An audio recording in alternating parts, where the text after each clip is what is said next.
The story opens not in a distant land, but in the hidden chambers of your own life. The road to Jericho is not just a place in Scripture. It is the path you walk each day when you carry both hope and fear in your heart. Emmet Fox once reminded us that every parable is a mirror of consciousness, a coded map showing how the inner life unfolds. And here, in this timeless picture, you see yourself. So before we journey inward, I invite you to like and subscribe, but only if it truly resonates with your soul. You know the feeling of starting out strong, convinced you can face whatever lies ahead. But sooner or later, something strikes you down. An unexpected loss, a betrayal, a failure that cuts deeper than you thought possible. That is the traveler in the parable, beaten and left by the roadside. It is not only a story about someone long ago. It is about the moments when you find yourself bruised in spirit, exhausted in mind, and stripped of the strength you thought you had. You recognize it because you have been there, times when no one seemed to notice, when help did not come, when you felt abandoned by the very structures you trusted. The priest and the Levite pass by. They are not villains, they are symbols. They represent the polished forms of knowledge, the routines of religion, the habits of society that look dignified, but fail to touch the wound. You have seen this too, the way advice can sound lofty, but leave you empty, the way ritual can feel hollow when your heart is breaking, the way rules of appearance keep people moving on without daring to stop. These figures live in you as well. They are the inner habits that try to avoid pain by looking the other way, convincing you that surface order is enough while deeper needs remain unanswered. And then comes the Samaritan, the outsider, the one no one expected to stop. He is not just a figure of kindness, he is the living symbol of divine love in action. This love does not calculate, does not weigh the cost, does not pause to ask if the wounded are worthy. It simply moves. It crosses the road, it kneels beside suffering, it binds wounds and pours out healing without condition. This is what lives in you at your highest point, the part of your mind that does not look away, the spark that acts when everything else fails. It is not sentiment, and it is not charity in the ordinary sense. It is the recognition of oneness, the understanding that to heal another is to heal yourself. The rhythm of the story echoes your own life. First, the rise, you step out with strength, certain of the road. Then the sink, something takes from you what you thought secure. Then the break, the silence when the expected supports pass by, leaving you with nothing. That break feels like death. It is the cold place where despair whispers that nothing will change. But it is exactly there, in that brokenness, that the Samaritan enters. It is the point where divine love insists on appearing. This moment is not abstract. You can remember times when you thought the road had ended for you, the energy drained, the hope gone, the future closed. And then, unexpectedly, a current of strength came alive. It may have arrived through someone's kindness, or it may have risen quietly in your own heart. It was the same impulse, the Samaritan nature stirring, the presence of love, refusing to let the story end in death, insisting that healing must begin. That is why Fox and Goddard pressed so strongly on the law of mind. Because the state you occupy determines what unfolds. If you remain in the passivity of the traveler, you will feel abandoned. If you slip into the indifference of the priest or Levite, you will watch suffering and move on. But if you awaken the Samaritan within, then love becomes your law, and the road itself changes character. The very place of wounding becomes the place of restoration. The parable is not telling you what once happened. It is showing you what is happening now. The traveler, the priest, the Levite, the Samaritan, they are all in you. And the choice is present in this very moment. Will you pass by your own brokenness once again, or will you allow that inner current of love to act, to cross the road, and to begin the work of binding the wounds?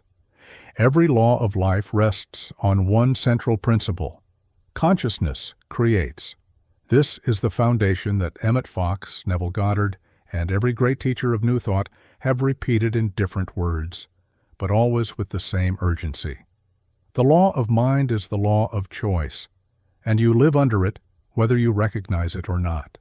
Every assumption you hold, every picture you maintain in the secret chambers of thought, is already setting the tone of your experience. It is as if the world outside is clay, but the shape is pressed by the mold within. If your inner image is fear, you meet fear on the road. If your inner image is compassion, then compassion greets you even in the hardest moments. This is what the parable quietly reveals. The man who fell among thieves is not only a victim of circumstance, he is the embodiment of what happens when consciousness descends. The journey from Jerusalem to Jericho is a descent from higher awareness to lower states of mind. You know what that feels like, the slip from clarity into confusion, from strength into despair, from trust into doubt. In those states, you are vulnerable. It is then that the robbers of resentment, self-pity, and fear leap upon you, leaving you depleted. It is not that life has punished you. It is that your own inner law has opened the way. And yet, you are not left there without choice. The law that allows descent is the same law that makes ascent possible. The power to redirect the current of thought belongs to you, even in the darkest place. Neville Goddard insisted that assumption hardens into fact, and Fox declared that what you hold in mind appears in experience. When these principles are applied here, the meaning is unmistakable. If you assume abandonment, the priest and Levite of your inner life will pass by. But if you assume love, the Samaritan within will cross the road. What looks like coincidence is really causation at a deeper level. The thoughts you allow are not idle. They are seeds that multiply. A hidden bitterness breeds more encounters with indifference. A willingness to love invites unseen helpers, sudden opportunities, and an unexpected strength to appear. The law of mind is precise, impartial, and inescapable. It does not punish, and it does not reward. It only reflects. This is why divine love has such authority. Love does not contradict the law of mind. It fulfills it. Love is the highest assumption, the state of consciousness that draws to itself everything required for healing. When the Samaritan kneels beside the broken man, it is not a violation of law, but the perfect outworking of it. Love sees the need, recognizes the unity, and acts. And because it acts from truth, it generates healing. This is what it means to say that love never fails. It does not mean life is free of challenge.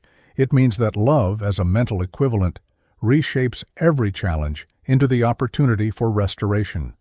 Think of your own experience. When you have faced situations that seemed unbearable, what made the difference? Not explanations, not theories, not polished speeches.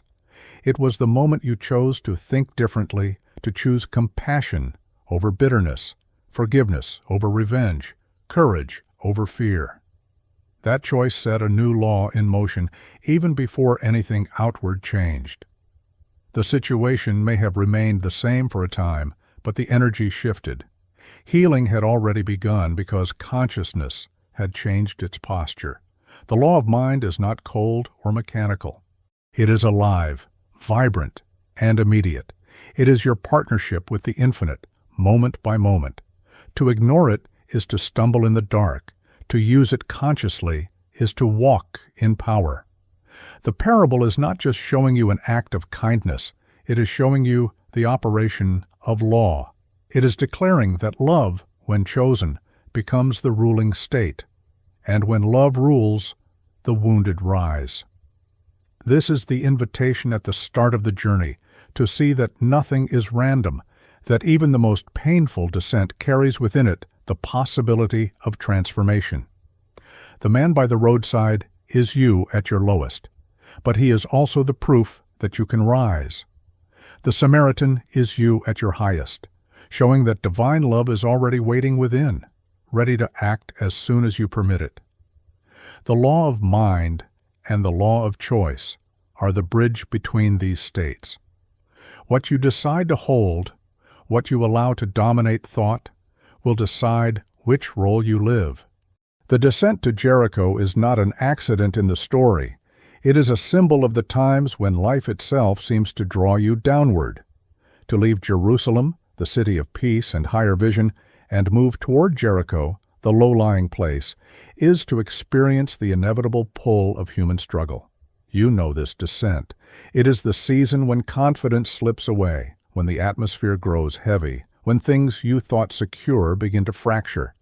It is the fatigue that comes after a long effort, the disappointment that shadows a bright hope, the creeping sense that life is happening to you rather than flowing through you. In that descent, the robbers appear. They are not strangers so much as familiar forces, resentment that creeps in when expectations are broken, fear that whispers you are not enough, despair that says the future is already lost. These robbers take from you more than possessions. They strike at your vitality, strip you of courage, and leave you feeling half alive. It is the sense of being violated inwardly, as though some sacred flame was dimmed. You might still be standing outwardly, fulfilling obligations, wearing the face that society expects, yet within, you know you are lying on the roadside, bruised and silent. This condition is not rare, it is universal. Every soul meets Jericho. Every life, no matter how strong, has its fall into the place of weakness. The parable insists that vulnerability is not a sign of failure, but the very condition that summons a greater revelation.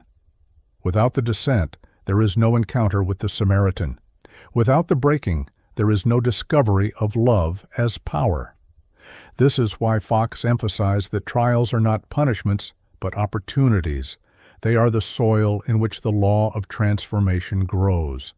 And yet, when you are in it, the descent feels merciless. The air is heavy with the feeling of abandonment.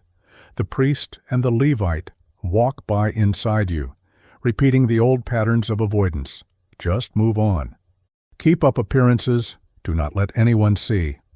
But something deeper knows that denial does not heal. It only deepens the wound. You may look back on such moments in your own life and realize that the real turning point was not when circumstances shifted, but when you admitted, even silently, "I am broken here." That admission is not weakness, it is the gateway. Because love does not meet you in abstraction, it meets you in the dirt, on the roadside, when you feel emptied of answers. Divine love does not despise your weakness, it uses it. In fact, your weakness becomes the opening through which its power flows. The descent to Jericho is not a detour. It is the very road where divine love reveals itself in action. This is why the rhythm of the parable has such force. Rise, sink, break. You rise with ambition, you sink under blows, you break in silence. And yet, what feels like death is not the end.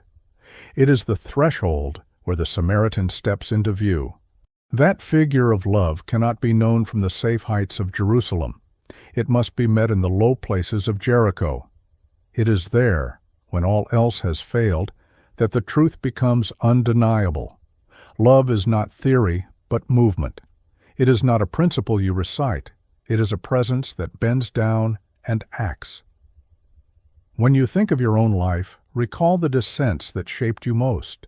The failures you swore you could not survive, the betrayals that shattered your confidence, the losses that left you gasping. Do you not see how those moments became the very soil in which something deeper awakened? You did not plan it, you did not control it, but something moved toward you, whether through the kindness of another or through a quiet courage that rose within. That was your Samaritan moment, and you discovered that even at your lowest, love was waiting.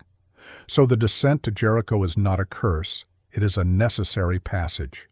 The parable invites you to stop despising the moments of weakness and to see them instead as the places where divine love enters with greatest power. For only the soul that knows what it is to be broken can fully recognize the touch that heals. The priest and the Levite appear not as random details, but as essential mirrors. They represent the refined forms of life that can stand close to suffering, yet never truly enter it. The priest is the voice of ritual, the insistence that outer order and sacred duty are enough. The Levite is the emblem of knowledge, tradition, and social respectability.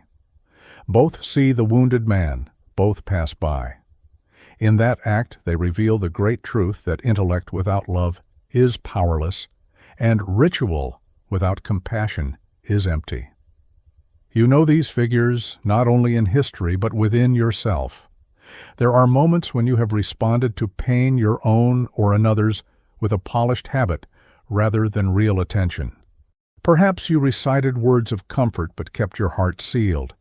Perhaps you buried your own suffering beneath layers of denial, quoting principles to yourself without ever letting compassion in. This is the priest and Levite at work inside you, the habits that promise dignity but leave the real wound untouched. Fox was clear on this point. The trappings of religion are meaningless without the vitality of love. To walk by on the other side is to separate yourself from the very field in which transformation must occur.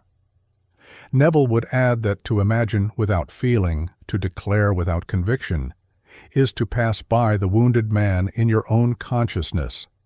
It is to know about truth, but never embody it. That is why the parable insists so strongly on this contrast. It is not condemning religion or knowledge as such. It is warning against the lifeless form, the empty structure, the habit of avoiding the real demand of the moment. Think about how easily you pass by yourself.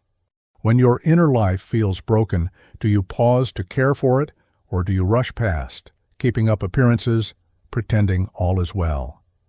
When someone around you reveals pain, do you meet it with genuine presence, or do you turn to the safe rituals of polite words while moving quickly on?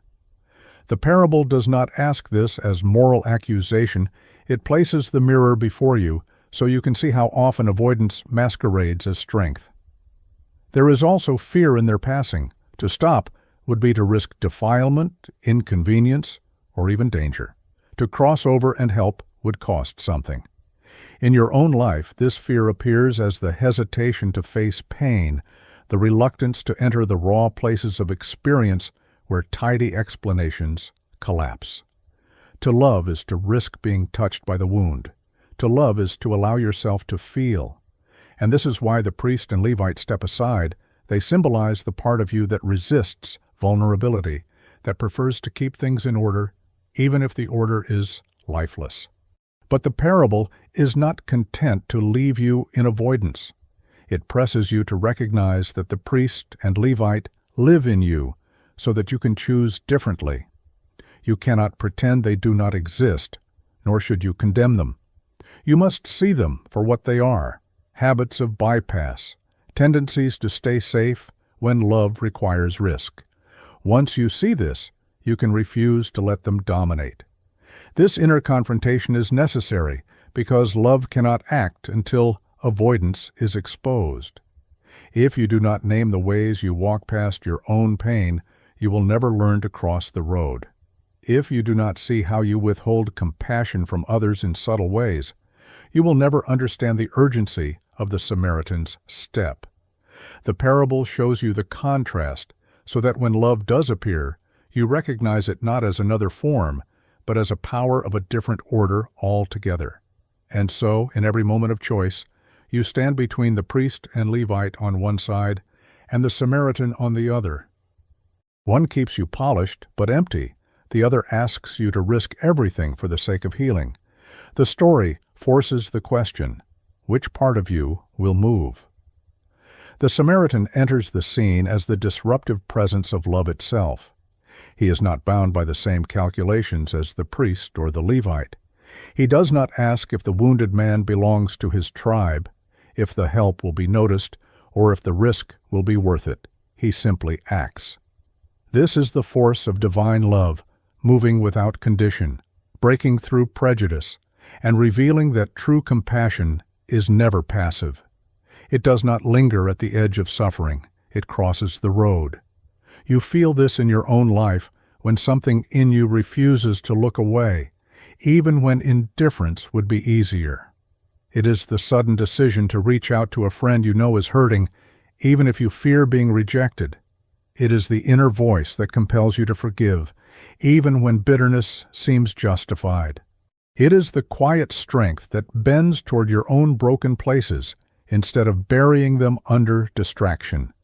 That is the Samaritan in you, the living current of love that insists on action. This moment is critical because it reveals love as a power, not a sentiment. Sentiment can admire from a distance. Power kneels down and binds wounds. Sentiment wonders if the effort will be appreciated. Power gives because giving is its nature. The Samaritan does not debate, and he does not wait for approval. He moves because love, when awakened, cannot remain still. Fox emphasized this truth again and again. Love is not weak. It is the strongest force in the universe because it alone transforms. Neville echoed the same point in a different way. When you assume love, you set in motion the one condition that cannot be resisted. Notice also how the Samaritan breaks the patterns around him. In the culture of the story, Samaritans were despised, considered outsiders, unworthy. Yet here, the outsider becomes the model of divine action. This inversion carries a piercing lesson. Love will not always appear through the expected channels. Sometimes it will come through the very part of your life you considered least valuable. Sometimes it will arrive through people you thought unworthy or through impulses you once ignored. Divine love shatters categories. It moves wherever the wound is, disregarding every boundary that pride erects. And this is what makes the Samaritan pattern so essential to your own transformation. To embody it, you must be willing to contradict the inner priest and Levite, to step out of your rehearsed responses, and to risk being moved by love. This means doing what feels inconvenient, unsafe, or unacknowledged. It means choosing compassion where judgment would be easier. It means investing energy in healing when avoidance would cost less. In these decisions, the soul discovers its true authority. You may already know the rise, sink, break rhythm at work here. The traveler rises with confidence and sinks into despair. The priest and Levite break the hope of rescue by their indifference. But then, into that silence, the Samaritan breaks in, not as another disappointment, but as a wholly different rhythm. Where avoidance created death, love interrupts with life. This is why the parable carries such emotional weight.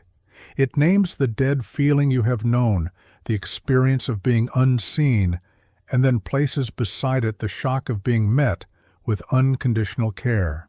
That shock is not sentimental. It is resurrection. Think of your own life and the moments when someone, perhaps unexpectedly, crossed the road for you. It may have been small, a kind word, a gesture of help, a hand extended when you thought you had been forgotten. Or perhaps it was larger, someone who stood with you when all others walked away. You remember it because it pierced the silence of abandonment. It restored something in you. That was the Samaritan presence moving through another human being. And just as surely, there have been moments when you were the one who crossed the road, compelled by love to act. This pattern is what you are invited to live by. To become the Samaritan is to allow divine love to be the strongest voice in your consciousness, louder than fear, louder than calculation, louder than pride. It does not make you naive, nor does it excuse cruelty. Rather, it makes you the channel through which the law of love fulfills itself. And once you know that rhythm in yourself, you cannot mistake its call when the next wounded figure appears on your road. Healing begins not with the hands, but with the eyes.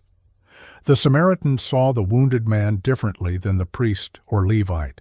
They looked and recoiled. He looked and was moved. That difference is everything. It reveals that perception itself is a spiritual instrument. What you choose to see and how you choose to see it determines what flows through you next. To see with indifference is to freeze the heart. To see with love is to unlock power. You know this principle already. When you enter a room, your focus shapes your entire experience. If you look for flaws, you find them everywhere. If you look for beauty, you discover it even in ordinary details. The same is true with people. A glance of suspicion builds walls. A glance of compassion builds bridges. In your own inner life, the way you look at yourself in moments of weakness decides whether you descend further or begin to rise. If you see yourself as worthless, you pass by on the other side. If you see yourself as redeemable, you bend down and begin to heal. Emmet Fox often described attention as the key to transformation. Whatever you consistently hold in thought grows. If you fixate on wounds, you multiply them. If you attend to the presence of love, you draw strength from it. Neville said much the same. What you imagine with feeling becomes the seed of reality. In the parable, the Samaritan embodies this principle by seeing differently. He does not see an inconvenience or a burden. He sees a brother. He sees a soul worth saving. His vision becomes the first act of healing. This is not poetic exaggeration. Neuroscience today confirms that the gaze you direct toward someone alters both them and you. A look of contempt can harden a person. A look of kindness can soften them. Spiritually, the effect is even deeper. When you look at someone through the lens of love, you call forth their higher self, even if only for a moment. And when you look at your own broken places with compassion, you begin to summon the resources that can restore you. Consider the times when you felt invisible. What hurt most was not the pain itself, but the absence of recognition. The wound was compounded by being unseen. Now remember the opposite the moment when someone truly saw you, not with pity, but with respect and care. That glance became medicine. It told you, without words, that you still mattered. That same power is in your eyes when you choose to see through the Samaritan's vision. This is why the parable insists on vision before action. The Samaritan does not stumble mechanically into kindness. He perceives differently, and the perception gives rise to movement. In the rhythm of rise, sink, and break, this is the pivot point. The wounded man has sunk. The priest and Levite have broken hope. Now comes the shift in vision. A new way of seeing interrupts the downward spiral. What looked like death becomes the setting for restoration. You can practice this daily. When you encounter someone difficult, ask yourself, what am I really seeing? The surface irritation or the deeper struggle behind it? When you confront your own mistakes, do you stare at the failure or do you look for the lesson that can lift you higher? To see with love is not to ignore reality, it is to see more of it. It is to recognize that beyond the brokenness, there is wholeness waiting to be revealed. The Samaritan teaches that the eyes are gateways of power. To see clearly is already to heal. The moment you look upon yourself, upon others, upon the world with the gaze of compassion rather than condemnation, you have already begun to pour oil and wine. And once you learn to see in this way, action becomes inevitable. Once the Samaritan saw, he moved. The vision of compassion does not remain an inner experience. It demands a crossing. The story emphasizes that he came near, that he stepped across the road. This is the decisive moment where compassion becomes action. Many feel sympathy, but sympathy alone is a pause of the heart. Crossing the road is the choice that reorders the moment, the willingness to let love guide your steps, even when it interrupts the flow of your day. You know this tension well. You have seen need and felt the pull to help, yet hesitation whispered its excuses. There was no time, no energy, no assurance the effort would matter. That hesitation is the Levite's shadow lingering within, but when love rises, it does not argue. It crosses. This is the rhythm that changes everything: the rise of need, the sink of abandonment, the break of indifference, and now the fresh surge of love moving forward. The entire scene pivots on this step. There is also something profound in the act of drawing near. From across the road, the man is only an image, a problem, a category. Up close, he is a breathing soul. From across the road, you can analyze, speculate, or judge. Up close, you must engage. The crossing strips away abstraction. It turns the situation from a subject to a person, from an idea to a living connection. That is why love must cross the road. It refuses to remain safe in distance. Consider how this unfolds in your own consciousness. You have wounds within you that lie on the roadside. From across the road, they appear as vague discomforts you would rather avoid. But when you cross toward them, when you give them attention, when you allow love to draw near, you stop treating them as shadows and begin treating them as parts of yourself worth healing. The same is true in your dealings with others. When you avoid, you remain on the other side. When you engage, you cross. This movement is what Fox and Goddard both emphasized in different language. Fox spoke of divine love as dynamic, never passive, the power that heals because it acts. Goddard spoke of the assumption that must be felt and lived, not merely imagined from afar. The Samaritan demonstrates both truths. His love is not an idea. It is a motion across space. He assumes connection, and by that assumption, he creates it. The step also carries risk. To cross is to expose yourself, to face the possibility of rejection, contamination, or misunderstanding. Yet this is the very courage that makes love divine. It is not that danger disappears, but that love regards healing as greater than the cost. This courage is what transforms hesitation into freedom. In your own life, the risks may not be physical danger, but emotional exposure, reaching out, speaking truth, forgiving where you once hardened.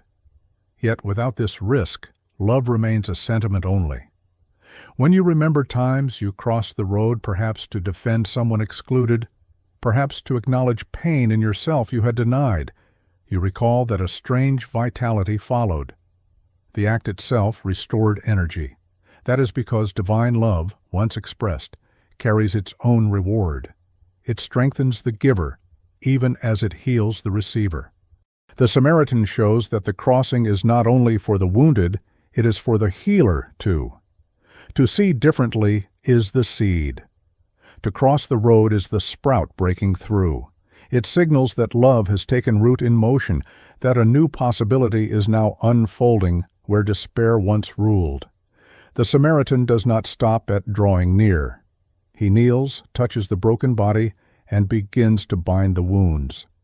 The parable describes oil and wine poured upon them, symbols that carry a deeper meaning than first appears. Oil was used to soften, soothe, and protect. Wine was used to cleanse, to disinfect, to stimulate healing. Together they stand as metaphors for the tools of divine love, the gentleness of compassion and the firmness of truth, the balm of forgiveness and the sharp clarity that restores strength. You know these tools in your own experience.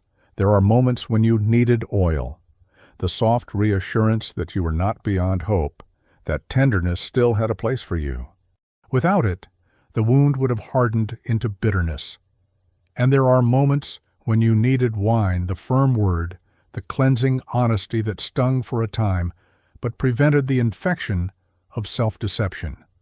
Love uses both. It comforts and it corrects. It soothes and it awakens. The Samaritan does not debate which is more important. He applies them both as needed, binding the wound with balance. This is a picture of how consciousness heals. Your inner life holds places of injury that require both oil and wine. Oil is the self-talk that refuses to condemn you, the inner kindness that whispers, "You are still worthy."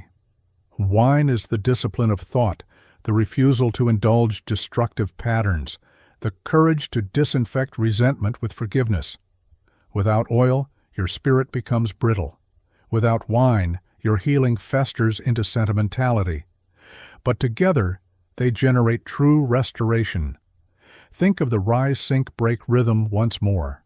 The traveler rises with strength, sinks in the attack, and breaks in despair. The Samaritan crosses the road, and now comes the binding, the moment when love touches the wound directly. This is the first real reversal of the downward spiral. Up until now, everything has been loss and avoidance. With oil and wine, the process shifts from decay to recovery. The wounded man is not healed instantly, but the bleeding is stopped, the pain is eased, and the possibility of life is restored. This is what makes divine love more than feeling. It translates into method. To speak with gentleness when you would rather accuse that is oil. To refuse to feed the bitterness that tempts you, that is wine. To establish boundaries that prevent the wound from reopening, that is binding. Love in action looks like this. It is not abstract. It is as practical as bandages and medicine, as daily as the words you choose and the thoughts you allow. You may recall times when someone offered you oil, the comfort that steadied you enough to stand again.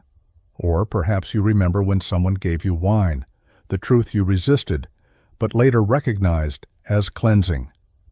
Both remain vivid because they marked a turning point. They reminded you that healing is not sentimental indulgence, but a process that involves both tenderness and strength. When you apply these principles inwardly, you learn to care for yourself as the Samaritan cared for the stranger. When destructive thoughts arise, you meet them not with harshness alone, but with oil, speaking to yourself with compassion. When excuses or resentments appear, you do not allow them to linger. You cleanse them with wine, cutting through the infection before it spreads. In this way, you bind your own wounds, and you create the inner stability that allows you to rise again. The Samaritan's act is not grand, not dramatic, but steady and deliberate. He kneels, he binds, he pours, he tends. And in that quiet work, the great law of love is revealed. Transformation begins in the details, in the unseen acts of care, in the consistent application of tenderness and truth. Binding the wounds was only the beginning. The Samaritan lifts the man and places him on his own animal, leading him to an inn where the recovery can continue. This detail matters because healing is not sustained by a single act of compassion alone. It requires a structure, a system, a place where restoration can unfold over time. The inn becomes a symbol of the environments, both inner and outer, that nurture the soul back to strength. You know what it is to have moments of sudden relief, a touch of kindness, or an insight that feels like a turning point. But unless that spark is carried into a supportive environment, it fades. Healing requires context. The Samaritan understood this. He did not imagine that one gesture on the roadside would be enough. He created continuity by securing a place of safety. This is what divine love does. It does not only bind, it builds. It creates conditions where wholeness can be reestablished. In your own life, the inn represents the inner atmosphere you cultivate. When you allow thoughts of peace, gratitude, and clarity to fill your mind, you are building an inn for your wounded self. You are creating a space where love can continue its work beyond the dramatic moment of rescue. It also represents the outer structures you choose, communities, friendships, practices, and disciplines that hold you steady when life would otherwise scatter you. Without these, the wounded parts of you remain exposed. With them, recovery gains momentum. This is why spiritual teachers insist on practice. Fox urged daily meditation and affirmative prayer not as ritual for its own sake, but as the construction of an inn. Goddard urged the disciplined use of imagination for the same reason, to house new states of consciousness until they become natural. The Samaritan symbolizes love in motion, but the inn symbolizes the stability that keeps love effective over time. Both are required. Think of the rhythm we have been following: rise, sink, break. The traveler rose in strength, sank in weakness, broke in despair. The Samaritan crossed, bound, and poured. Now comes the building of continuity. The inn is where the healing moves from crisis response to sustained recovery. Without this stage, love would remain a single moment. With it, love becomes a way of life. You have seen this in your own journey. A sudden shift in insight, a moment of kindness, opened a door. But what kept you moving was not that moment alone. It was the daily choice to keep going, the habits that carried you, the places where you felt safe enough to grow. That was your inn. Perhaps it was a mentor's guidance, perhaps a circle of friends, perhaps a discipline of reading and reflection. Whatever form it took, it was the container where your new strength solidified. And you have also known the opposite, times when the insight came, but no inn was built. The spark faded, the wound reopened, the journey stalled. The parable teaches you that love must not only respond in crisis, but must establish ongoing support. Divine love is thorough, it thinks ahead. It places the broken into environments where wholeness can be restored. So the inn is not a small detail. It is the reminder that transformation is both sudden and gradual, both breakthrough and process. It calls you to ask, what inn are you building within yourself, and what inn are you offering others? Because love, if it is truly divine, does not abandon after the first act. It carries through. It creates space for life to grow strong again. The Samaritan not only brings the wounded man to the inn, he pays the innkeeper. This exchange carries profound meaning. It shows that divine love does not shy away from cost. Time, energy, money. These are not obstacles to love, but instruments through which it circulates. The Samaritan opens his purse because love is never abstract. It takes tangible form.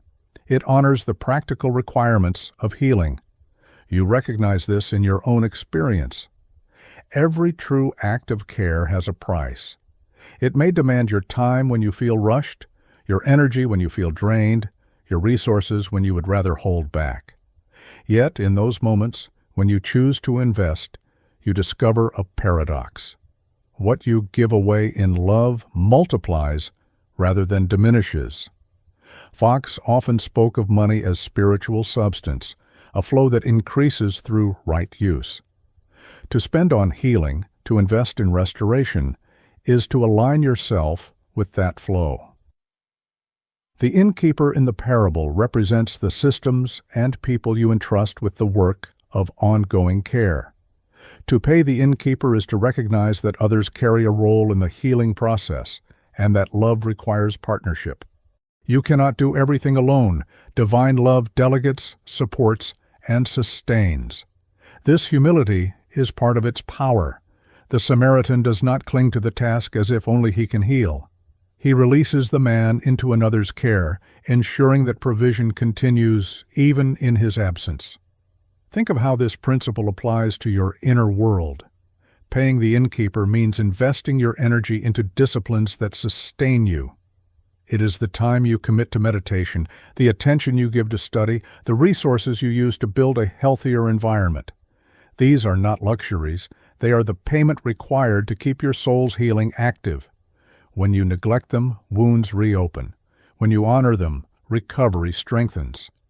There is also a symbolic truth here about energy. Every thought is currency, every focus an investment. To pay the innkeeper is to direct your mental energy toward what sustains rather than what depletes. If you spend your thoughts on resentment or fear, you fund the wrong innkeeper. But if you spend your thoughts on gratitude, love, and vision, you empower the systems that restore you. In this sense, payment is not loss, but alignment. The rhythm of rise, sink, break now deepens with this lesson. The man rose in strength, sank in violence, broke in despair. The Samaritan crossed, bound, lifted, carried. The inn provided shelter. Now the payment ensures continuity. At every stage, the parable shows you that love does not fade after the first impulse. It follows through with practical detail. It translates compassion into responsibility. You can see this truth in your own life when you have supported someone not only with words but with resources. It might have been financial, or it might have been the gift of consistent time. Either way, it was costly, and yet it expanded you. Or perhaps you recall when someone else invested in you, when their generosity carried you through a season you could not have endured alone. Those moments marked you because they revealed that love is willing to bear cost for the sake of life. The payment also teaches that your resources are sacred: money, time, energy. These are not profane or separate from spirituality. They are currents of divine love when rightly directed. To use them for healing is to sanctify them. The Samaritan dignifies money itself by showing it as a channel of compassion. This lifts the parable from mere sentiment into the realm of lived power. So when you consider the act of paying the innkeeper, see it not as a detail to be passed over, but as a command to honor the resources you hold. They are meant to circulate in love.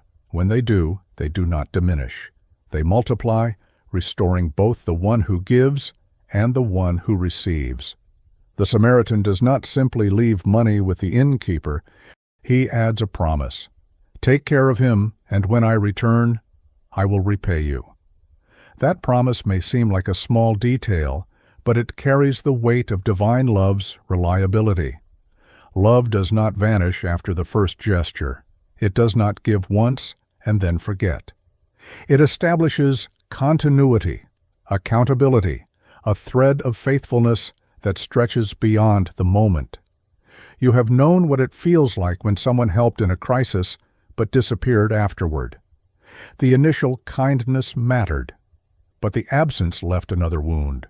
Contrast that with the steady presence of one who follows through, who checks in, who keeps their word. That constancy restores trust. It proves that love is not an impulse, but a principle. The Samaritan's promise to return symbolizes this deeper law. Divine love is not a passing emotion. It is a power that abides. In your own consciousness, this principle is just as vital. You may have moments when you act from compassion, but unless you sustain that attitude, your efforts scatter. The promise to return is the commitment you make to yourself that you will not abandon your inner healing halfway, that you will continue to nurture the parts of you that are still recovering. Too often you begin the work of transformation and then let it slip, distracted or impatient. The Samaritan teaches persistence. Healing is not rushed. It requires fidelity over time. Neville spoke often of this necessity. To assume a new state of consciousness is one thing. To persist in it until it solidifies into reality is another. Persistence is the promise to return. Fox echoed the same. Prayer must not be occasional but consistent, an atmosphere sustained until the work is complete. The Samaritan's pledge to come back illustrates the same law. Without persistence, even the best intentions fade. With persistence, love becomes dependable power. There's also humility here. The Samaritan does not control the outcome. He entrusts the innkeeper with responsibility, then promises to stay accountable. This balance is essential for you as well. To love does not mean to rescue endlessly or to micromanage. It means to act faithfully, to do what is yours to do, and then to follow through without anxiety. Love does not grasp. It supports, it provides, and it trusts the process. The promise to return reflects that confidence.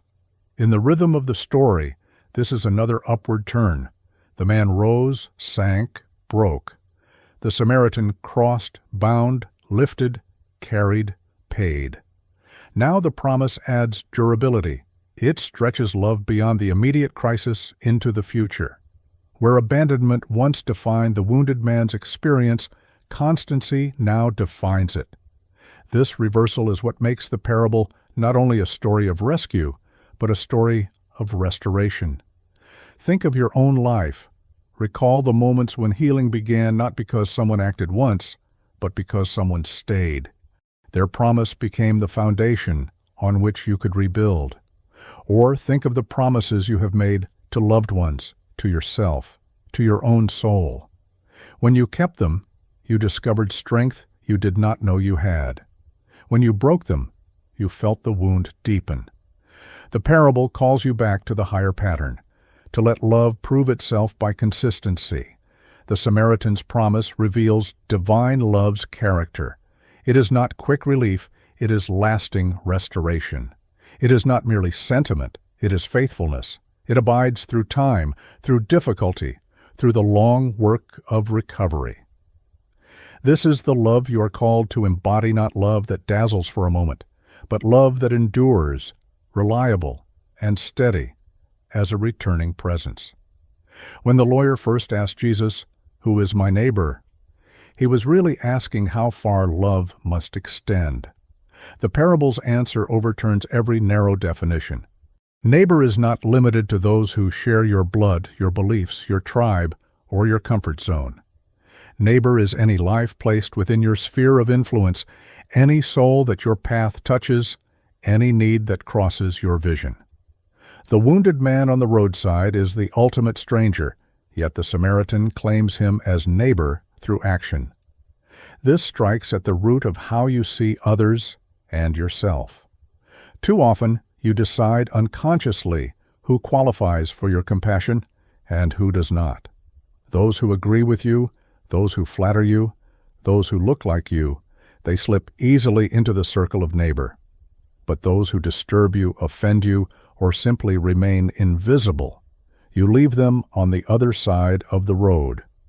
The parable dismantles this selective compassion.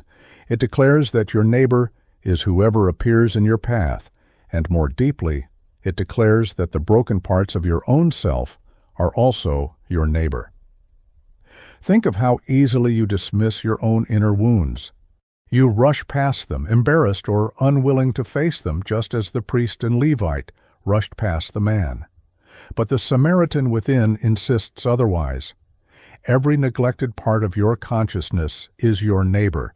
Every shadow that calls for healing is your responsibility.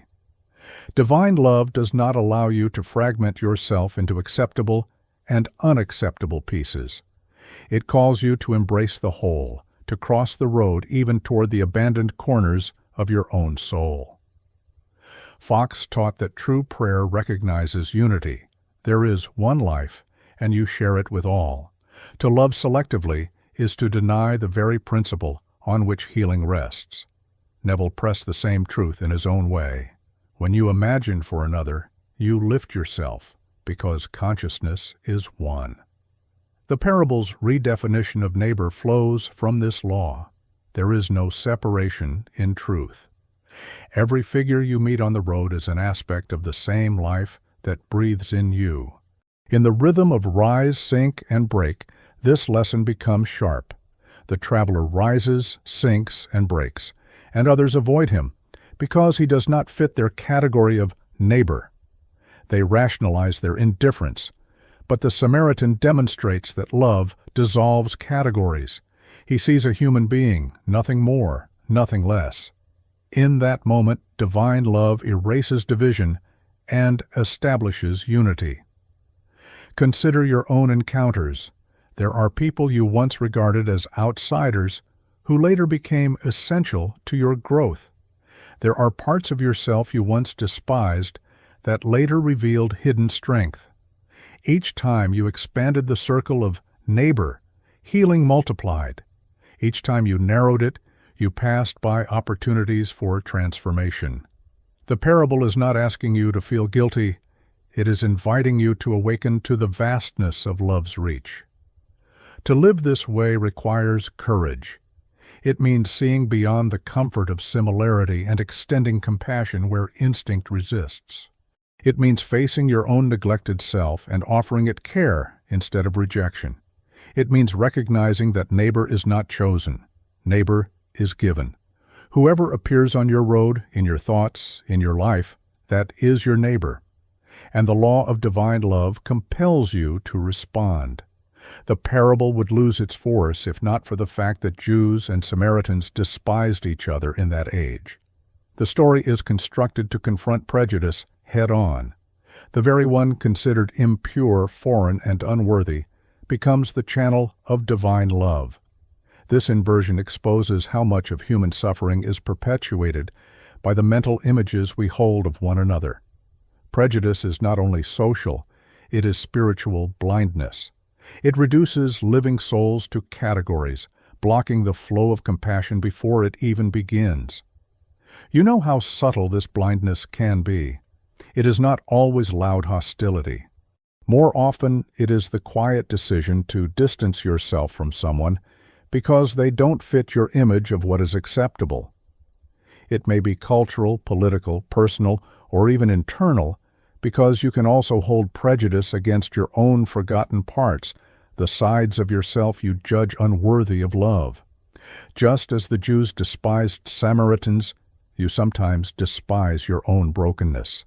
And in doing so, you pass by what could be your greatest teacher. Fox insisted that images held in the mind shape the life you live. If your thought is cluttered with categories of us and them, then division will manifest everywhere. Neville pressed the same law. What you assume of others you eventually meet in the flesh. To dissolve prejudice is not moral virtue alone, it is spiritual necessity. As long as you cling to false images, you cannot see clearly, and without seeing clearly, you cannot heal. The Samaritan's act explodes this barrier. He shows that divine love bypasses human divisions entirely.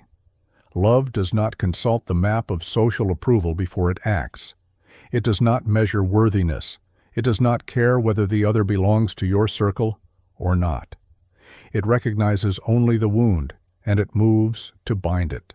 This is why the Samaritan embodies divine love so powerfully. He dismantles prejudice, not with argument, but with action. In your own rhythm of rise, sink, and break, prejudice often appears at the breaking point. When hurt, you retreat into categories to protect yourself. They are not my kind. This part of me is not worth saving. That person is beyond hope.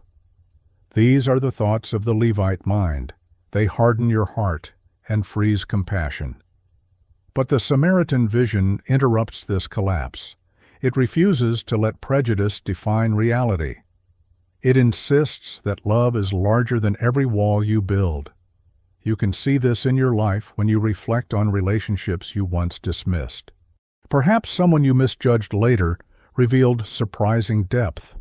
Perhaps a trait in yourself you hated became the seed of growth. Each time a prejudice dissolved, a new stream of life entered. Each time you held on to it, your soul remained confined. The parable confronts you with this choice. Will you live inside categories, or will you allow love to make them irrelevant? This does not mean naivety. To dissolve prejudice is not to ignore differences or abandon discernment. It is to refuse to let judgment kill compassion. You may not agree with someone. You may not trust every impulse within yourself.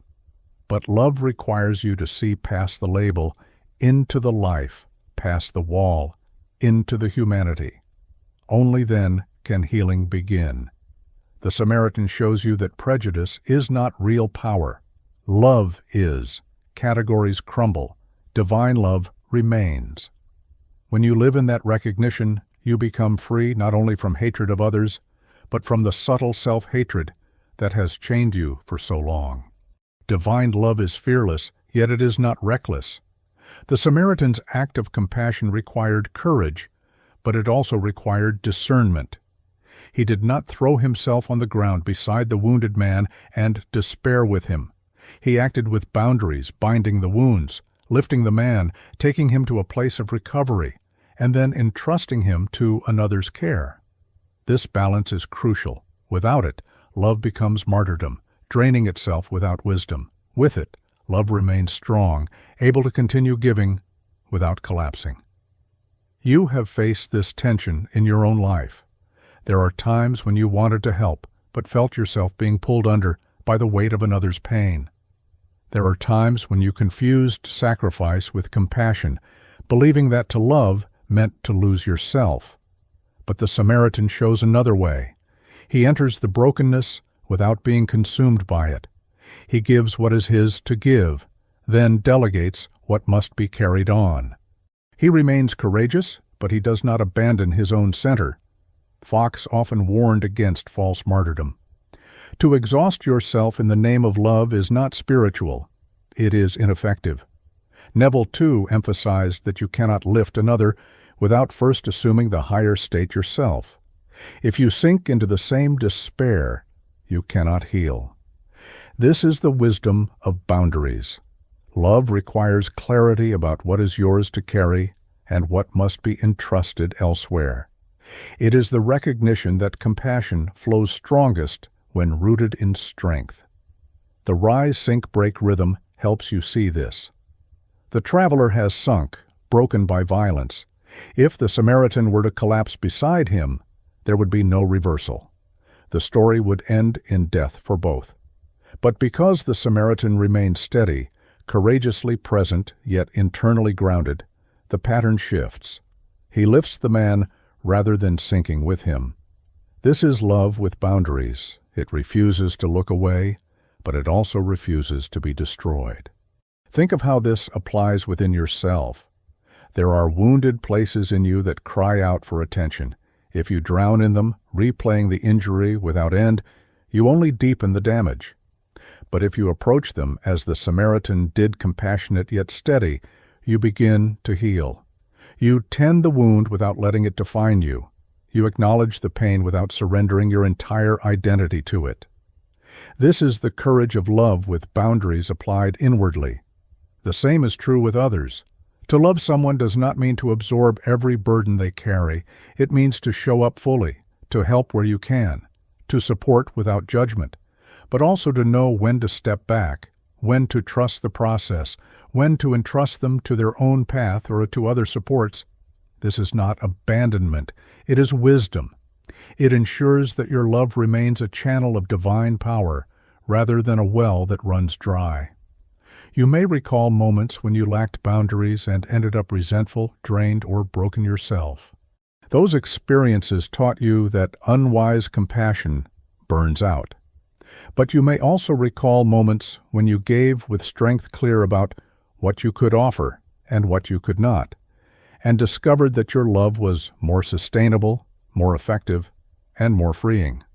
That is the Samaritan pattern of courage with boundaries. Divine love calls you to fearless action, but it never asks you to lose yourself. To embody it is to stand in the middle, open, courageous, willing to cross the road, willing to bind the wounds, but also wise enough to remain whole, to know your limits, to preserve the strength that allows you to keep loving again and again. The parable tells us the Samaritan poured oil and wine into the wounds, but beneath the literal detail lies a language of symbols. Oil and wine are not random. They carry deep resonance in spiritual tradition. Oil soothes, softens, preserves. It is the symbol of mercy, forgiveness, and the gentle strength of kindness. Wine stings when poured on a wound, yet it cleanses, disinfects, prevents infection. It represents truth, clarity, and the strong word that purifies. Together, oil and wine reveal the balanced tools of divine love, compassion that comforts and truth that restores. You have felt the need for oil in your own journey. There are times when life has left you brittle, ashamed, or fragile. In such moments, what healed you was not a lecture, but gentleness, the voice that said, "You still matter." That was oil. Without it, the wound would have hardened into bitterness. But you have also known the need for wine, times when a harsh illusion needed to be cut away, when truth had to sting so that deception could not fester. Someone's honesty or your own moment of clarity may have hurt at first, but it saved you. That was wine. Fox spoke often of forgiveness as the oil of the soul. To hold resentment, he said, is to poison yourself. Forgiveness, however difficult, softens the heart so love can flow again. Neville, on the other hand, emphasized disciplined imagination as the wine, the cutting clarity that refuses to indulge destructive states. Both are necessary. Without oil, life becomes brittle and hard. Without wine, it becomes sentimental and weak. Divine love uses both, not selectively, but in union, applying what each moment requires. The rise-sink-break rhythm sharpens here. The man rose in confidence, sank under the attack, broke in despair. The Samaritan crossed, bound, and now applies oil and wine. This is the turning of the tide. The wounds are acknowledged, but they are not left untreated. The soothing and the stinging work together to shift the trajectory from death toward life. Healing is not avoidance, it is engagement. You know this truth inwardly. When you ignore your pain, it festers. When you drown in it without compassion, it consumes you. But when you meet it with oil gentle acceptance and with wine courageous correction, you begin to recover. This dual application is the method of transformation. It is not dramatic. It is daily. It is in the words you speak to yourself when you fail, in the thoughts you choose when resentment arises, in the courage to both comfort and confront. Consider how this operates outwardly. To love someone does not mean to always soothe them, nor does it mean to always challenge them. It means to discern when oil is needed and when wine is required. Sometimes your friend needs reassurance. Sometimes they need the truth that stings. Sometimes your child needs mercy. Sometimes they need discipline. Sometimes your own mind needs kindness. Sometimes it needs firmness. Divine love holds both, never as opposites, but as partners. This is why the Samaritan pours both. He is not guessing. He is embodying the principle that love heals by balancing tenderness with strength. To use only oil would leave the wound vulnerable to deeper harm. To use only wine would cause unnecessary pain without comfort. But together they cleanse and restore. This is the wisdom you are called to embody in your own walk, to carry both mercy and truth in your hands, applying each with discernment. The parable does not let you idealize love as sentiment alone. It insists that real love is both soft and sharp, soothing and cleansing. It is the oil that forgives and the wine that disciplines thought. And when you learn to wield both within yourself and toward others, you step fully into the Samaritan pattern, where compassion is not weakness and truth is not cruelty, but both become instruments of restoration. There is another figure in the parable who must not be ignored, the robbers. They are the forces that strike, strip, and leave the traveler half dead. On the surface, they are mere villains, but spiritually they represent the energies within consciousness that sabotage growth: resentment, fear, envy, self-condemnation. These are the inner thieves that rob you of peace, that tear from you the garments of dignity, that leave you feeling powerless. To walk the Jericho road is to face them, for no one passes through life without being ambushed by these states of mind. It is important to see that the parable does not linger on the robbers. They appear, they wound, and then the story moves forward. This shows you something vital. While these destructive forces are real, they are not ultimate. They do damage, but they do not have the final word. What matters is how you respond once you have been struck. If you remain identified with the robbers, repeating their violence inwardly through bitterness and blame, then you prolong their power. But if you allow love to transform their energy, you begin to reclaim what was stolen. Fox reminded his listeners that resentment is like drinking poison and expecting another to die. The robbers thrive on such poison. They are strengthened every time you replay the injury. Neville, in his way, taught that every assumption is creative. If you assume yourself a victim, the robbery continues in consciousness. But if you assume forgiveness, if you persist in imagining love, the energy of the robbery itself is transmuted into strength. The Samaritan demonstrates this alchemy. He does not erase the robbery, but he refuses to let it define the story. He transforms the aftermath into healing. Think of your own life. You have been robbed of trust, of innocence, of opportunities, of relationships. At the time, it felt final. Yet looking back, you can also see how those very losses became the soil for new growth. Something was stolen, but something greater emerged: resilience, compassion, wisdom. The robbers did not have the last word. Love did. And when you chose to forgive, when you refused to let bitterness rot your spirit, you discovered that even what was taken could be transfigured into strength. This is the deeper rhythm at work. Rise confidence in the journey. Sink the ambush and the wound. Break the silence of abandonment. But love enters, binds, and lifts. Even the robbery is not wasted. Its energy, once destructive, is rechanneled. Forgiveness turns loss into insight. Courage turns fear into fuel. Compassion turns betrayal into the ability to care for others more deeply. The robbers set the stage for the Samaritan, because only when the wound is inflicted does the power of divine love have a chance to reveal itself. You can feel this within yourself right now. The robbers may still whisper in memory, trying to keep you bound to the injury. But if you look closely, you will see that their attack did not end you. You are still here, listening, reflecting, seeking.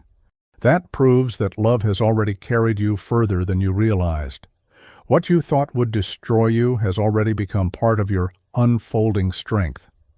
The task, then, is not to deny the robbers, but to transform them. When fear arises, recognize it as misplaced energy that can be turned into courage. When resentment burns, recognize it as the distorted shadow of love, waiting to be redirected into forgiveness. When despair strikes, recognize it as the call for a higher faith. Each robber carries within it the seed of its opposite, and it is the Samaritan within you who knows how to make the exchange. The parable shows you that while the robbers may wound, they cannot dictate the ending. Divine love transforms even sabotage into strength, even theft into abundance, even violence into the ground where healing takes root. The Samaritan's act was immediate, but his strength did not appear out of nowhere. Behind that decisive crossing of the road stood a readiness of spirit. He was prepared, inwardly resourced, able to act when the moment demanded. This is a crucial lesson. You cannot pour oil and wine if you have none to give.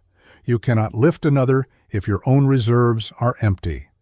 Love in action requires preparation. The parable points toward the quiet disciplines that make you road-ready long before the crisis appears. In your own life, you know the difference between meeting the day depleted and meeting it resourced. When you begin from exhaustion, every interruption feels like robbery. When you begin from strength, even sudden demands can be met with steadiness. This is why daily practices matter. Fox called them spiritual exercises, prayer, meditation, affirmations, moments of silence, not as religious duties but as ways of stocking the shelves of the soul. Neville described the same principle with imagination: to enter sleep assuming the state you desire, to begin each day rehearsing the reality of love. These practices are your oil and wine gathered in advance. Think of the rhythm we've traced: rise, sink, break. The traveler rises, sinks under attack, breaks in despair. The Samaritan rises in another way because his soul was already prepared.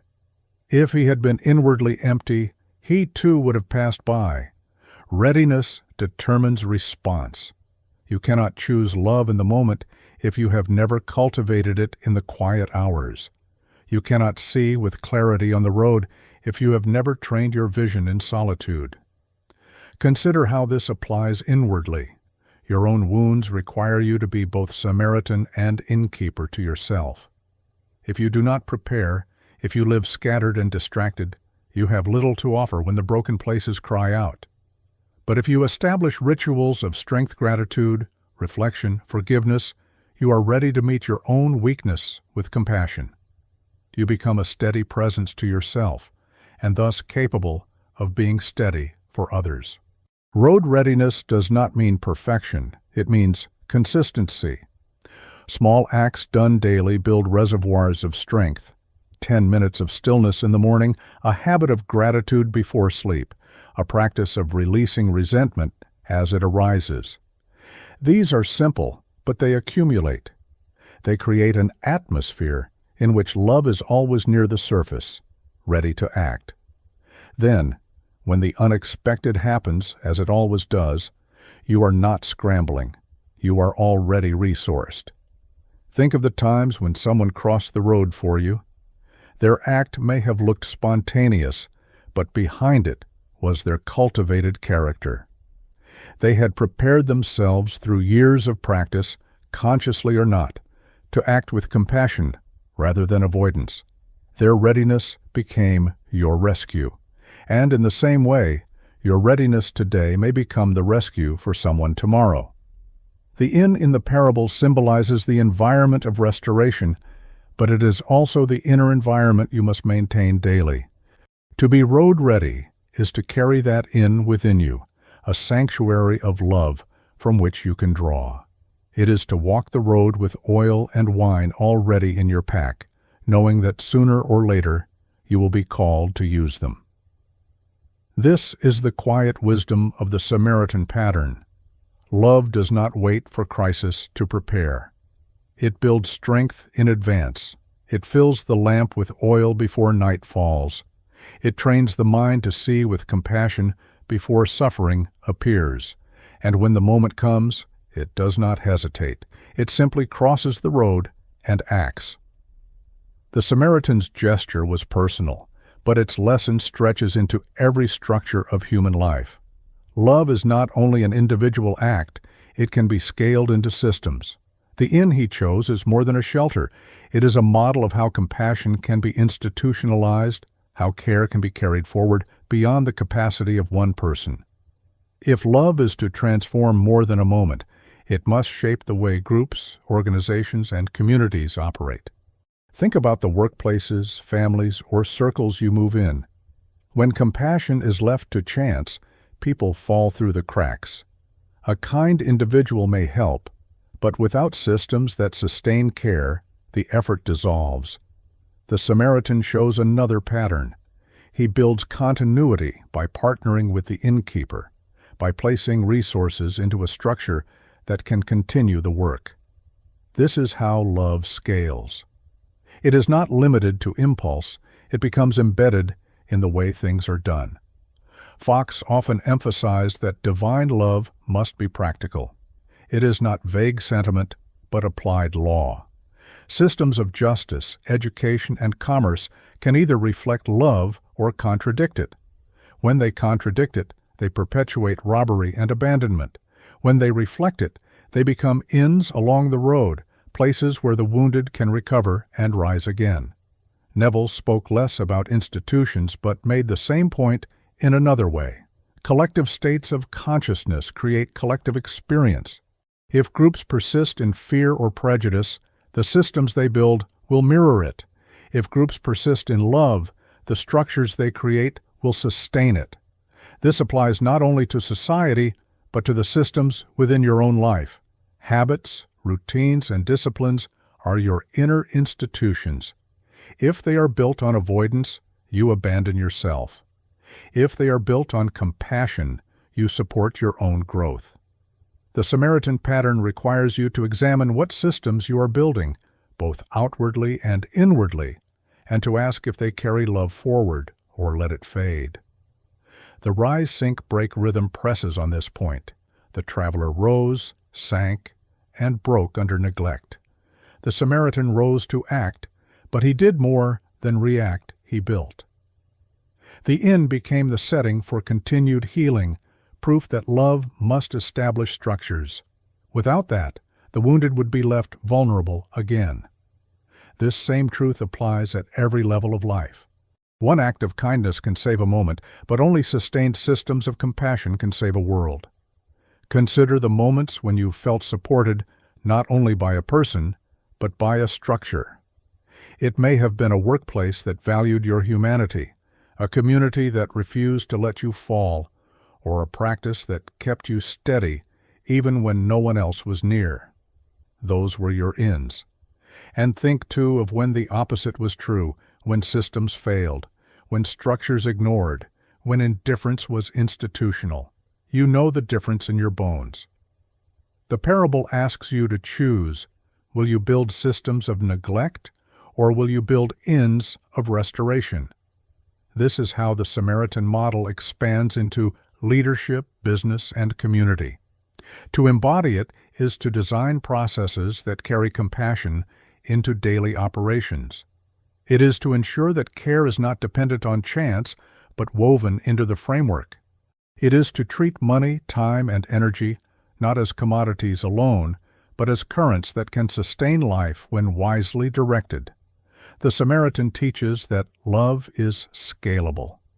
What begins as a single act can become a way of structuring reality. And when it does, no one is left abandoned on the roadside. The longer you follow the Samaritan pattern, the more you recognize that what once felt like interruption begins to look like orchestration. Small acts of compassion, repeated steadily, accumulate into something larger than you imagined. Healing multiplies, restoration spreads. What the world calls miracles are often nothing more than the consistent outworking of divine love through ordinary choices. When love is practiced as law, the extraordinary becomes normal. Think of how this works in your own life. A kind word spoken when you wanted to remain silent, a habit of gratitude cultivated each night, a choice to forgive when resentment was easier. These may have felt small in the moment, yet they reshaped the atmosphere of your life. You carried more peace, and in carrying it, you influenced others without effort. This is how the Samaritan's act echoes forward. The wounded man rises, the inn becomes a place of restoration. The community is touched by an act that once looked isolated. Compassion compounds. Fox often explained that love is the fulfillment of law, and law is dependable. When you sow consistently, you reap consistently. To live in love is not to hope for random blessings, but to place yourself in rhythm with the deepest structure of the universe. Neville pressed the same truth. Persistence in assumption brings results, not because of magic, but because consciousness creates according to its nature. If you persist in love, you create conditions where healing is the norm. The rise, sink, break rhythm now comes full circle. The traveler rose, sank, broke. The Samaritan rose to act, and his actions continued through systems and promises. What began as despair is now transformed into the steady emergence of life. This is why miracles become normal. They are not accidents, but the inevitable result of love applied faithfully. Consider the times you thought your life had ended in one chapter, only to find a new one opening. You may have called it luck or coincidence, but in hindsight, you see the threads, the people who showed up, the opportunities that unfolded, the strength you discovered. Each was tied to an earlier decision to love, to forgive, to keep moving. What looked random was the orchestration of a law already set in motion. When you realize this, your relationship with the road changes. You no longer see it as hostile, waiting to ambush you. You see it as the stage on which love proves itself. Even the wounds become part of the rhythm, the soil from which restoration grows. This awareness does not remove difficulty, but it dissolves despair. You begin to trust that love, once chosen, will carry through. The Samaritan did not perform a spectacle. He simply did what love required, and the ripple continues. This is your invitation, to let love become so normal, so consistent, that healing flows without strain. The miracle is not the dramatic moment. The miracle is the steady rhythm of compassion lived day after day until the extraordinary becomes ordinary. The parable closes with a call not just to admire the Samaritan, but to go and do likewise. It is a command that pulls the teaching out of story and presses it into your life. The road is not an ancient path, it is today's street, today's workplace, today's home. The wounded man is not a character to analyze. He is the person in front of you, the neglected part within you, the stranger you are tempted to overlook. And the Samaritan is not someone else. It is the divine love waiting to act through you if you will let it. All along this journey you have seen the rhythm: rise, sink, break, and then the unexpected reversal when love steps in. The traveler rose in confidence, sank under attack, broke in despair. The priest and Levite kept the break unhealed, but the Samaritan crossed, bound, lifted, paid, promised, and restored. In each step, divine love proved itself as the greater law. Where indifference failed, love moved. Where prejudice hardened, love dissolved. Where wounds threatened to end life, love became the force of resurrection. This pattern is not locked in the parable, it is alive in you. Every day you will rise, and at times you will sink.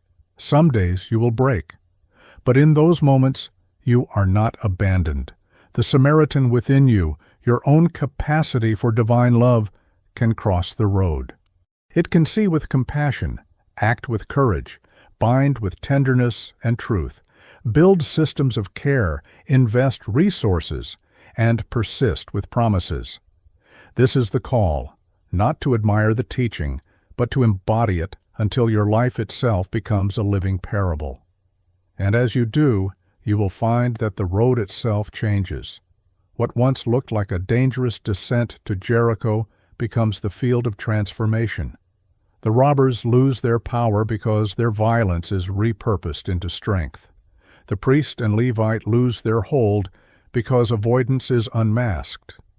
The Samaritan rises in you again and again until love is not an interruption, but the rhythm of your days.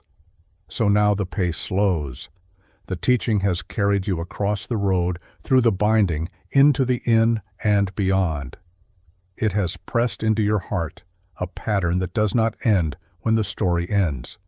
The call is not to remember the Samaritan as a tale, but to discover him as your own identity. You may feel the weight of your wounds even now. Some are fresh, some are old, some you thought forgotten. Do not despise them. They are the very places where divine love is most ready to enter. You may also feel the pull of the priest and Levite within you, the temptation to avoid, to stay safe, to keep walking. Do not condemn them either. Simply see them and choose differently. Each moment is another chance to cross the road. And perhaps you can recall those who acted as Samaritans for you, the ones who showed up when you were broken, who bound your wounds, who gave without counting cost. Let their memory remind you that you were never abandoned, not truly. And let it awaken in you the desire to become the same presence for others. If you walk this way long enough, you will find that the extraordinary becomes ordinary. Love will no longer feel like interruption, but like breath. Miracles will no longer feel rare, but like the natural outworking of the law of life. And when others meet you on the road, they will sense something steady, something healing, something that assures them they are not forgotten. That is the legacy of the parable, not sentiment, but transformation, not theory, but action, not admiration, but embodiment. The road is before you. The call is clear. Go and do likewise.